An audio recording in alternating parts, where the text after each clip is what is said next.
What does the Bible say about student loan forgiveness? On August 24th, President Joe Biden's administration unveiled a plan that will cancel $10,000 of student loan debt for people making as much as $125,000 annually. Hello, friends. My name is Jonathan Burris. I'm a husband, father, pastor, and teacher. The goal of this channel is to help Christians stand tall in a fallen world.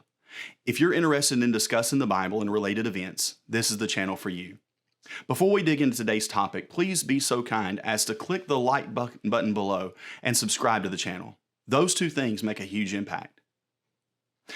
According to the U.S. Department of Education, the average undergrad student graduates with about $25,000 in student debt.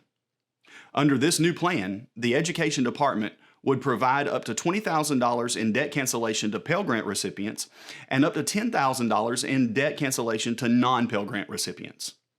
Individuals would qualify if they make less than $125K a year, and married couples would qualify if their combined income is less than $250,000. Now, on the flip side of that, Republican National Committee Chairwoman Ronna McDaniel criticized the announcement, and she called the plan a bailout for the wealthy. She said, Biden's bailout unfairly punishes Americans who saved for college or made a different career choice, and voters see right through this short-sighted, poorly veiled vote buy. As the political banner continues, the Bible in the name of Christ keeps being brought up by proponents of this debt forgiveness. The hashtag student loan forgiveness is trending on Twitter, and the debate is straight fire. One of the biggest logs on the fire is this tweet by John Pavlovitz. He says conservative Christians are fully enraged at student loan forgiveness, missing the irony that their entire professed religion is based on the idea of a canceled debt. Way to lose the plot, kids. Pavlovitz is a liberal pastor and activist from Wake Forest, North Carolina, whose focus is on equality, or should I say equity, diversity, and social justice. And herein lies the problem. It's not that Christianity is involved in secular things, but rather secular people have profaned the message of the Bible. Whatever your views are on inflation, the $31 trillion in national debt, or your own personal anecdotal experiences with student loan debt, the Christian's view must be consistent with the Word of God. In Pavlovitz's statement, there is a massive difference between what Christ did and what the Biden administration is trying to do. First, Jesus, as the second person of the Godhead, is the offended party and the only one who can rightly forgive our sin debt. But that sin debt could not merely be written off. It had to be transferred to another who could pay our sin debt. God's righteous wrath must be satisfied. Another sinful creature could not pay that debt.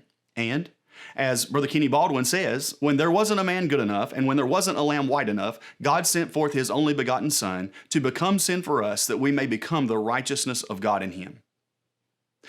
Our sin debt was transferred to the one who agreed to take on that debt and one who was capable of paying it.